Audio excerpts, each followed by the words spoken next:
Welcome back. You're now watching the lifestyle segment of the weekend show brought to you by Holocron Popcorn. Now, Nigerian students, like we said in the introduction, have been at home since February, over 180 days. Now, what this means is that Nigerian students have lost a whole calendar year in their education. This also means that Nigeria as a country, Nigerian youths who are expected to compete with other people around the world are being set back by 1 year. At least 1.6 million Nigerian students have been out of school. Now, there have been calls for the president to take action. There's also been comments from several sectors saying the ministers are sabotaging the negotiation. Till date, the president had given a 2-week notice to the government and to Assu to fix the issues. As we speak, it's over 3 weeks, and the strike lingers. Now, Assu leadership have also said that a lot of Nigerian lecturers have now moved out of the country to other universities or to other private universities. Who gets to suffer? The Nigerian students. We'll be discussing the Assu strike and possible solutions on the show today.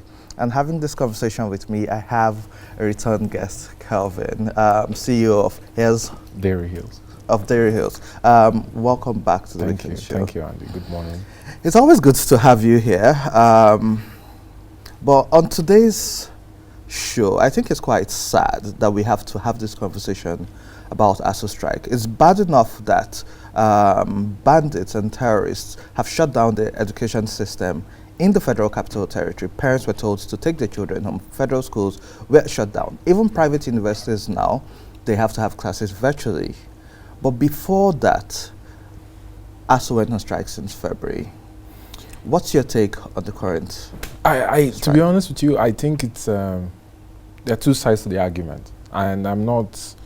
I think the government has a role because the buck stops at the table.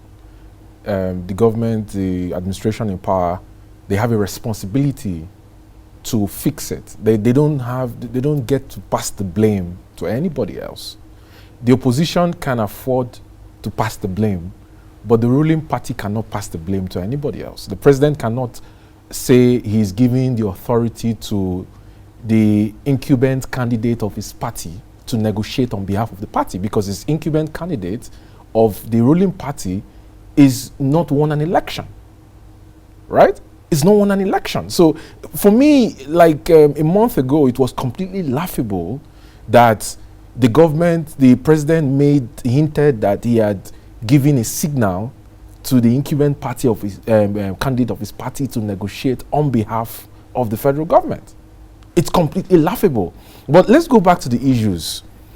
When you look at both sides of the argument, the government says that Assu cannot stay outside of IPPIS, which is the payroll application that governs the entire structure of both the civil service and non-civil service staffs of the federal government.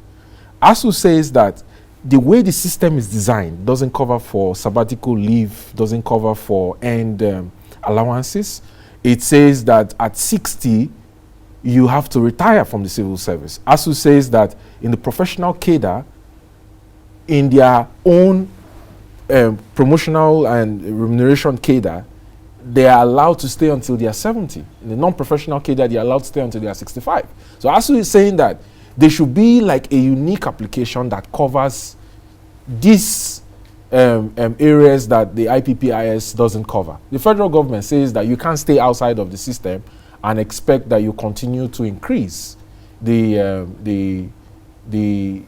allowances and the allocation that comes to the educational system in Nigeria. Assu says that there's an agreement between the federal government and its body in 2009, and President Obasanjo, emphasized the need for university autonomy.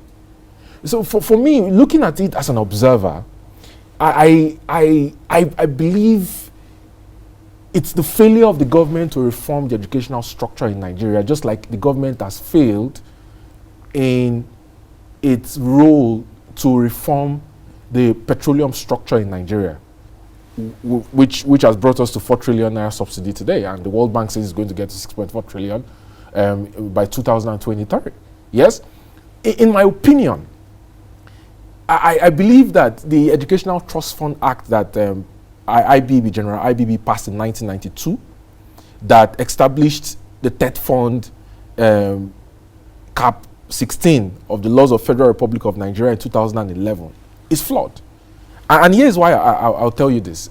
There are 91 federal universities in Nigeria, about 43 federal polytechnics in Nigeria, about 270 universities, polytechnics, and colleges of education. Last year, the TED Fund says it distributed 300 billion to 270 federal institutions in Nigeria, states and federal institutions in Nigeria, and that each of them got an average of 900 million naira.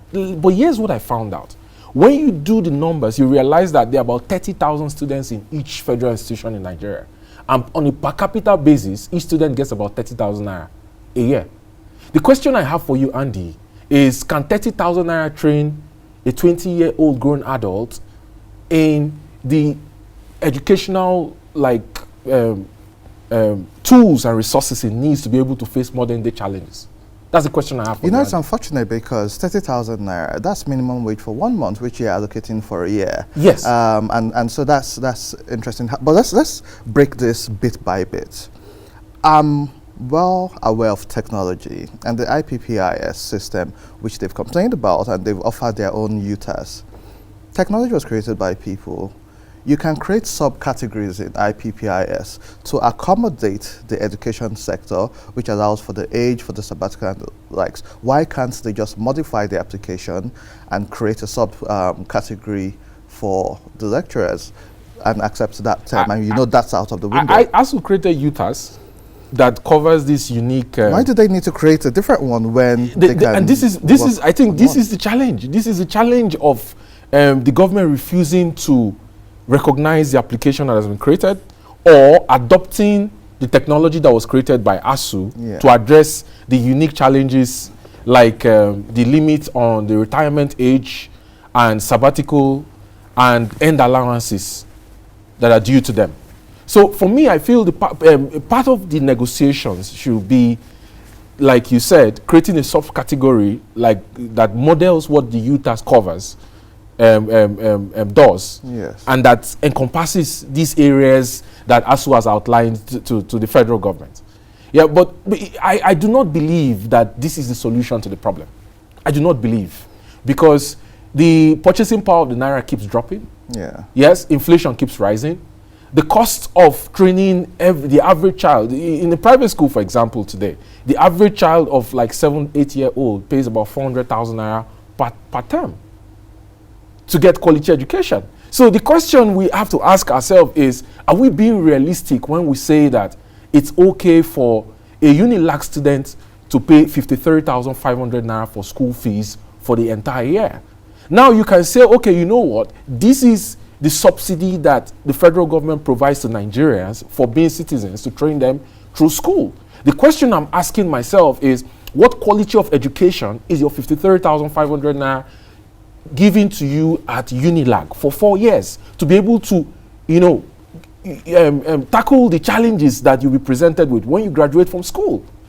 Can you really compare the people who study economics and people who study computer science in Nigerian federal universities to the people in the UK or the US or in Norway or in Denmark or in China? Can you compare? Can you stand side by side? So I choose to disagree with you, even though this is a bit of a segue.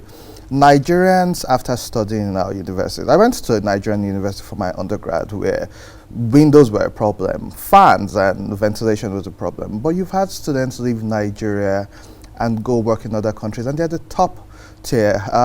Oxford Business School, one of their top 3 brightest students this year in the executive masters is a Nigerian. However, also the number of doctors who have relocated from Nigeria to other parts of the world are doing well, which shows our resilience. And so the argument about quality of education they're getting there compared to outside the country, does that really stand?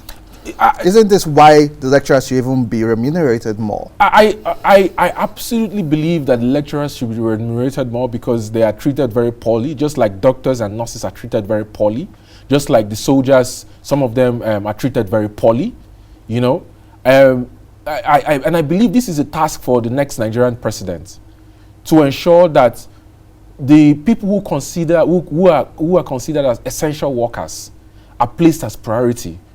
the judges are also treated very poorly. Yeah? You see, Andy, there is you going through school and there's school going through you. True. Can federal universities in Nigeria say that they have labs, modern labs, where research and development is being conducted? Can they say that their computer science graduates have like incubation centers where they teach them how to code? Do they give them free computers? How many federal universities at admission can say, okay, look, here's a laptop and resources you need to go through your computer science classes? We talk about tech, but the question you ask yourself is, are these universities really equipping the students to face modern day challenges compared to just coming out of school? You have outlier scenarios of students who come out and they go abroad or they train themselves privately and they shine. But the question is, are we supposed to be focusing on the exception or the rule? That's the question we should ask ourselves. Because you have nearly 2 million people who come out of the schools every year. Apart from the fact that there is an unemployment problem and the rate is 33%, the government needs to ask itself a question. What's the employability of the students? So, let's talk money. Whether we like it or not, the money is a big part of this conversation. And ASU's demand is over 1.2 trillion naira. Yes. I heard Festus Keyamo, the minister, saying that the expenditure for overhead this year should be about 6 trillion. And so ASU alone wants a huge chunk of this. Do you think this is an unrealistic demand, asking for this backlog and inclusive payments of 1.2 trillion to be paid before the call of the strike? I'll be hypocritical if I say that it's a realistic demand for the government to give ASU 1.2 trillion naira from its budget when in this quarter, in this July, August and September, the Debt Management Office is due to borrow 720 billion naira to meet up with the fiscal deficit in the 2022 Appropriation Act. I'll be very hypocritical to say that. I honestly believe that this is the time for President Buhari, who is at the last inning of his second term, to rise up to the occasion and make tough decisions. Mr. President has been very lackluster in taking firm and tough decisions that are unpopular but are the right thing to do. Yeah, this is the time to give the universities full autonomy, for them to be able to control their admission process, their promotion process like they've complained about. This is the time for you to change the structure of the educational system and repeal the act that establishes the Tertiary Education Trust Fund that pays 2% educational taxes to the TET fund. And instead set up what I call like endowments for the universities. One of the reasons why the private sector is very skeptical about participating financially in funding education in Nigeria is because they are not sure about the level of controls and governance that are involved in the management of the finances of the universities. The Nigerian Universities Commission needs to take its hands off promotion, admissions, and focus on accreditation and regulation. Yeah, allow the university's financial autonomy to be able to generate its own finances like it's done in other countries, so that these issues will not come up. Because if the federal government agrees to the demands of ASU today, which I'm not saying they shouldn't make compromises on, 2-3 years down the line, it will come up again. This Assu strike is not the first. In my opinion, Andy, it's not going to be the last. You know, we have an image from EduStat on the number of strikes we've had and number of years, and it will be put up on the screen very soon. But you spoke about Unilag earlier, and you made a very vital point. 53,000 naira is less than $100. Yes. So Nigerian students in some universities are paying less than $100 per year for education. So even with financial and university autonomy, will this really sustain the universities, even if they're given autonomy? With financial and university autonomy, what you see happen is that there will be like a diversion of the monies that goes into the Tertiary Education Trust Fund, like a counterpart funding that will be placed in an endowment managed by the private sector for funding. So you see a situation where the monies that are allocated to universities, like you have the same structure in the federal government where revenues come to fact devices amongst all the states, and the states are saying, no, we don't want that. We want each state to be able to generate its own revenue and pay royalties to the center, so that the states can step up competition. So what you have currently is that money is come to TED Fund. TED Fund distributes nearly equally to all the schools, and the schools are saying we're not equal. If you set up a financial autonomy, what you're going to have is you're going to have companies, institutions, foreign bodies contribute to the funding of that endowment fund, which will go into infrastructure, it will go into administration, it will go into admissions, it will go into research and development, which are the 4 cardinal areas for any higher institution of learning. So, for example, what will happen in that endowment is that the people who are not able to afford the fees are going to be covered for by the endowment fund. Talking about endowment funds, let's talk about the private sector. Telecoms, for instance, is constantly getting profits. Some business, and I recall during the COVID pandemic, when they had the COVID fund, and there was the private sector alliance with the government, and they raised massive amounts of money, which helped with COVID response, even though some people were holding palliatives. Yes. But that's story for another day.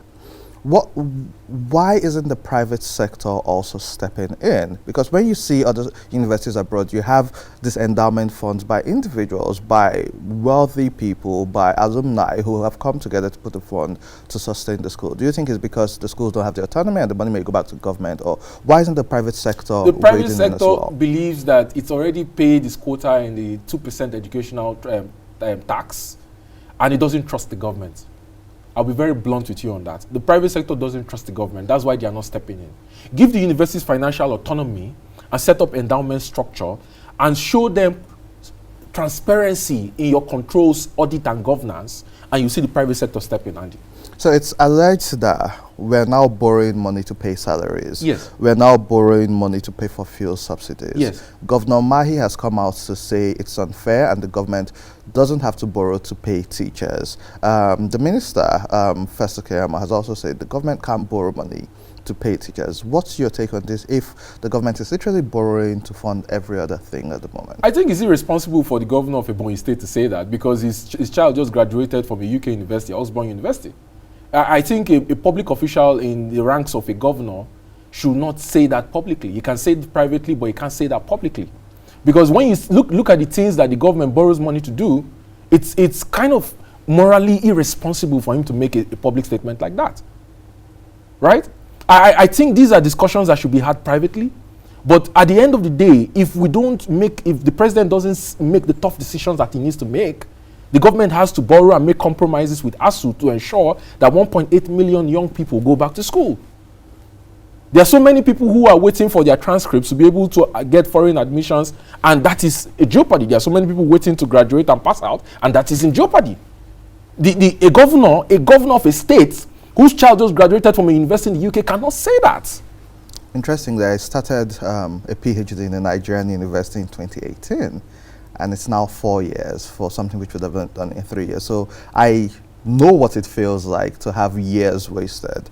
However, and you're right when you say it's irresponsible for things like that to be said. Now, we have a Minister of Education, Adamu, who was literally absent from the country for at least 2 to 3 years, and this is a minimum, I think, for health concerns or whatever it was. And so the education sector was left also in the hands of the Minister of State, who decided to run for president and has left.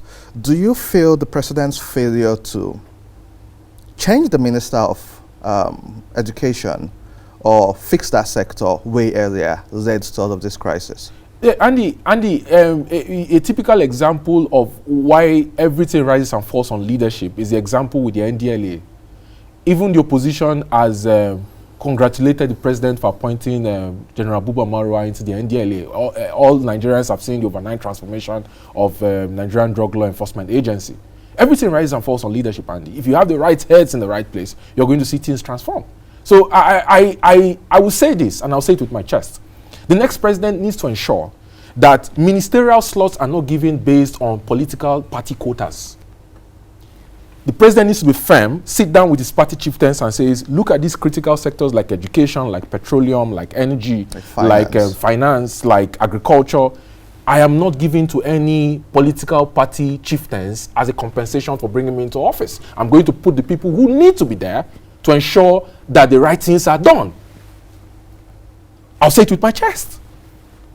So even with the ongoing negotiations between ASU and the federal government, there's some bickering between the Ministry of Education and Ministry of Labour and Employment, where education says, let's handle this conversation. The ministry, and some people have also said that the Ministry of Labour has been the one jeopardizing these negotiations. Who do you think should handle these negotiations? Can't they come to the table as one and speak in one voice? Or should this be the duty of the Ministry of Education? Andy, the question you ask yourself is, what's the pedigree of the Minister of Labour and what's the pedigree of the current Minister of Education? I mean, the Minister of State is now the spokesperson for another presidential aspirant for his party, and that has had more conversations more than the education system. That explains the situation we're in, Andy. It explains it, because when you have a situation where the Minister of State for Education, instead of do his job, is becoming a spokesperson, you kind of see why we're where we are. Yeah, the Minister of Labour. So what should be done, in your opinion? How can this be fixed? Andy, we can take the short-term approach, which is the same problem we have with the exchange rate crisis, which is the same problem we have with subsidy. We can decide to kick the can down the road, or we can decide to make the hard decisions and bite the bullet. I am for making hard decisions. I'm not for kicking the can down the road. But in the interest of the future of 1.8 million Nigerians who have been held for nearly half a year, I think the government should come to the table and adopt the technology of UTAS, incorporate it into IPPIS as a subcategory, make compromises on the increase in allocation with ASU, and get back on the road. But it should set a timeline within which it needs to bite the bullet and make the hard decisions. Refusing to bite the bullet in 2012 for removal of petrol subsidy, President Buhari refusing to bite the bullet when petrol prices were low, is the reason why we have the current crisis we have with subsidy today. They kick the can down the road, and today is what it is. It's overshadowed the government. In my opinion, I think the president is in a politically beautiful place to make tough decisions that will not come with any kickbacks to him, and any serious repercussions to him. It's time for him to cement a legacy that he will be known for. Make the tough, critical decisions he needs to make so that the nation can move forward. Or even meet with them personally to get involved in this, because it's quite weird hearing that parents should beg ASU to call off the strike. Absolutely. And the likes. However, not holding brief for the government. This crisis is a result of something which started since 2009. So it's been agreements of over 14 years. And you have said it yourself that even if they call off this strike, you can't guarantee that in the next 2 or 3 years, there wouldn't be an issue. So ASU also has its responsibility in this. And we'll come back to their salaries being withheld. But at this point, ASU has refused to balk. Don't you think that they also need to understand that this is a negotiation and maybe say still to the payments or break it into bits, as opposed to demanding for full payments or expecting everything to be fixed at the same time? And ASU is playing. ASU is in a very good negotiation place, yeah, because ASU realizes that this is an election year. It can decide to hold the government to the balls and is not going to lose anything. And the government is losing and bleeding political capital as a result of every waking morning that this is on. Yeah, so they are in a good place. They have the upper hand in terms of negotiation. If this was the beginning of 2020 or 2019, they won't get this much airtime. But this is an election year. In my opinion, I think ASU needs to come to the table. ASU needs to realize that it's not going to get 100% of everything that it's asking. Yeah, but in the interest of the future of young Nigerians whose lives are held back, it needs to make some compromises to see that the students go back to school. So ASU has said that the young Nigerians are contributing, they're sacrificing for the development of the education sector, and so the young Nigerians should understand that being home is going to help them. But back to the lecturers, and this is not illegal, but most Nigerian lecturers, because of their level of expertise and professionalism, teach in 2-3 universities. And so could it be that their reluctance to join IPPIS is because if they are getting payments from different universities, this now breaks it up, and so they wouldn't be able to get multiple payments, which some of them already get. Yes, absolutely, absolutely, because this now makes them in the IPPIS system be classified as ghost workers. Yeah? If they get payments from multiple universities, it means they'll be classified as ghost workers. But when you compare, use a global benchmark, you see how the things are done in other developed parts of the world. You see that university lecturers going on sabbatical, becoming external assessors, and getting their end allowances is not new. In Nigeria, it's not new. Globally, so it's nothing extraordinary or it's nothing foreign. I think it's completely legal. Yeah. So the federal government saying that they must end earning multiple salaries from different universities is against the ethos of global benchmarks and global best practices for the university educational system. I think this is one area where the government needs to adopt the change in the payroll system for the university system in Nigeria. Let's go back to the topic of standards. I think recently I read somewhere that JAMB is now setting official cutoff mark at 140 out of 400 possible points. And then you also spoke about the employability of these young graduates. I have seen some young Nigerian graduates who their writing has been horrible, who can't defend or tell you what they wrote their final year project on. What about the standard of education? What do you think is the issue and what can be done within our universities? To be honest with you, I actually believe that it's very shocking. When I saw it, I said 140. Wow, it's very shocking that they will reduce the cutoff mark for JAMB. I'm a bit contrarian on this issue, and I don't even believe that there should be a JAMB system. I think there should be a direct university entry examination system. I think the whole JAMB system is just a way for the government to bring in revenues. No, but it also sets a standard, because some universities may want revenue, and so they'll just accept anybody, because some private universities do that. And so once you can pay, you will pass the internal exam regardless. And so JAMB is meant to set that standard. That's where the Nigerian Universities Commission come in to ensure that these standards are not compromised, Andy. Enforcing like a general admission examination system for 1.8 or 2 million students, and saying that they have to pay 45 to 50 or 60,000 naira every year. In fact, I think the National Assembly is discussing a bill that will ensure that if you pay JAMB fees this year and you fail and you don't get the cutoff, that you won't pay for at least 3 years and you continue to take the exams until you get it. That's why I said that it's a way to earn revenue for the government, because the government insisting that students have to pay every year, when you and I know that there are scenarios where a lot of people, hundreds of thousands of people, are not even able to afford to pay the JAMB fees. What happens to them? But doesn't this now negate the argument of the fact that we're paying too little to get into school? So if people can't pay to write JAMB, how would they even be able to pay to enter university, their fees? Because I recall, I think Ondo or Ogun State, they had increased school fees of the state universities, and there were protests and riots and the likes because people said it was just way too high. And so as citizens and indigents who want the best quality, should we strive to do more, to pay higher to get the quality which we deserve? I honestly believe in that argument, but I also am very realistic to the economic realities of Nigeria today, that our per capita income today is $2,100. It's a 40-year average, and inflation is 20.6%. I expect it to go to, for food, I expect it to go to 22%. 21.7%. Core inflation, I expect it to reach about 19.5% when the MBS releases its figures this week we're entering. Yeah.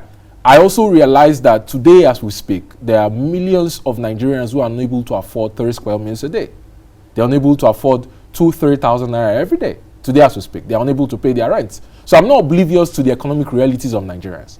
And this is where having a structure where universities have endowments that private sector asset managers can use and be able to earn returns, to be able to provide like a safety social security net for the students who are unable to afford their fees in scholarships, comes in.